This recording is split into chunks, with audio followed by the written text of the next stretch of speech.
തഴവ ശ്രീകൃഷ്ണസ്വാമി ക്ഷേത്രത്തിൽ സപ്താഹ യജ്ഞം 30-ന് സമാപിക്കും. യജ്ഞത്തിന്റെ ഭാഗമായി രുക്മിണി സ്വയംവര ചടങ്ങുകൾ നടത്തി. തഴവ ശ്രീകൃഷ്ണസ്വാമി ക്ഷേത്രത്തിൽ നടന്നുവരുന്ന സപ്താഹയജ്ഞത്തിന്റെ ഭാഗമായാണ് രുക്മിണി സ്വയംവര ചടങ്ങുകൾ നടത്തിയത്. കിഴക്കേ ആൽത്തറ മൈതാനിൽ നിന്നുമാണ് സ്വയംവര ഘോഷയാത്ര ആരംഭിച്ചത്.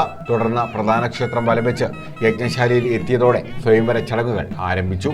ഉദ്ധവദൂത്, രുക്മിണി സ്വയംവരം, സ്യമന്തഗോപാഖ്യാനം എന്നിവ പാരായണം ചെയ്ത ശേഷമായിരുന്നു രുക്മിണി സ്വയംവര ചടങ്ങുകൾ നടത്തിയത്.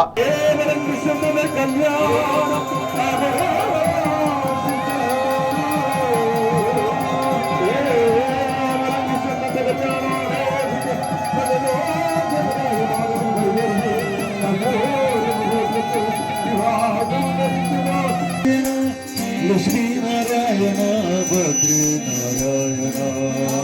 നാരായണ ദേവി നാരായണ ലക്ഷ്മി നാരായണ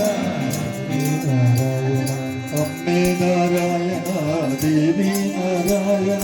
തുടർന്ന് സ്വയംവര പുഷ്പാഞ്ജലി, ലക്ഷ്മി നാരായണ പൂജകളും നടന്നു. നിരവധി ഭക്തരാണ് ചടങ്ങുകളിൽ പങ്കെടുത്തത്. ക്ഷേത്രത്തിൽ നടന്നുവരുന്ന സപ്താഹയജ്ഞം 30-ന് സമാപിക്കും. TK രാജു ഇടുക്കിയാണ് യജ്ഞാചാര്യൻ. വിരാട് സ്വരൂപനായ ഭഗവാൻ തന്റെ മൂലപ്രകൃതിയോട് ചേർന്നു എന്ന് മാത്രമേ അർത്ഥമാക്കാവൂ. അതാണ് ഞാൻ തുടക്കത്തിൽ സൂചിപ്പിച്ചത്. ഈ വിവാഹത്തെ മാനുഷിക ഭാവനെ ആരും കാണരുത്. ആ ഭാഗം പാരായണം ചെയ്യുമ്പോൾ രുക്മിണി ദേവിയുടെ കയ്യിലുള്ള വരണമാല്യം ഭഗവാന്റെ തിരുവിഗ്രഹത്തിൽ ചാർത്തും. ഭഗവാന്റെ കയ്യിലുള്ള വരണമാല്യം രുക്മിണി ദേവിയുടെ തിരുവിഗ്രഹത്തിൽ ചാർത്തി ആരാധന നടത്തുമ്പോൾ എല്ലാവരും കുരവയിടാൻ അറിയാവുന്നവർ കുരവയിടുക.